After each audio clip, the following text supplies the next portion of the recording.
If you have a water dispenser in your refrigerator, then somewhere there's a filter waiting to be replaced. Today I'm going to show you how I save 6 hours a year just by replacing the water filter on my LG refrigerator. And I'm going to cut one open to show you how they work on the inside. But first I got to tell you, you're supposed to replace these every 6 months. I got a confession. I waited 1.5 years. Not a good thing. Now, one of the benefits, of course, is cleaner water when you replace your filter. Today what we're going to do is we're going to use a standard pint glass and the chronometer on my dive watch to show another benefit beyond just cleaner water of replacing your filter.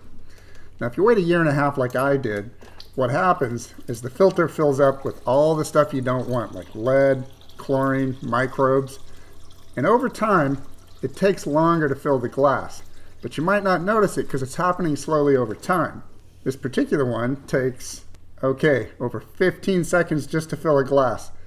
That seems like a long time because it is. So how do you know what kind of filter to buy for your refrigerator? Fortunately, all refrigerators have one of these labels on the inside.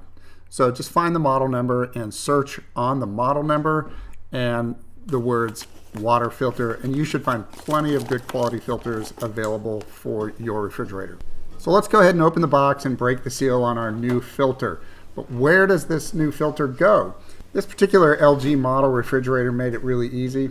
If you open it up, you can see clearly in the back there's a filter up on top, and all you have to do is grab the filter, just turn it counterclockwise a quarter turn, and it'll drop down. So why isn't water gushing out of there? Well, most of the modern refrigerators nowadays have a stop valve so that water won't drip out while you're replacing your filter. And the filter goes in the same way it came out. Just push it in and turn it a quarter turn clockwise.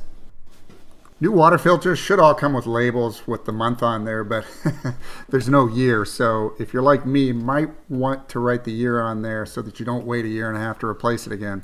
And it turns out many refrigerators, including this one, do have alarms that you can program for replacing your filter. So now let's go ahead and see if this made any kind of a difference in how long it takes to fill a glass. We'll use the same method. Notice how that water came gushing out of there a lot faster, and that's a pretty good sign. And it looks like it's flowing a lot faster. And sure enough, it took less than 10 seconds. So 9.43 seconds shows that the old filter was 50% slower. So let's say you're doing 10 glasses a day. That's almost 6 hours a year time saved in filling your glasses. So now let's take a look inside of this filter that I've cut open. This is a standard activated carbon filter. The way these work is you'll notice the tip has an opening in the center, and then it's got some openings on the side. The openings on the side is where the water comes in from the pipe, fresh from the utility, or if you have a well. Now if you look in the outside, that's where the water comes in, and you'll see that it's pretty dirty in there because that's the water before it's been filtered.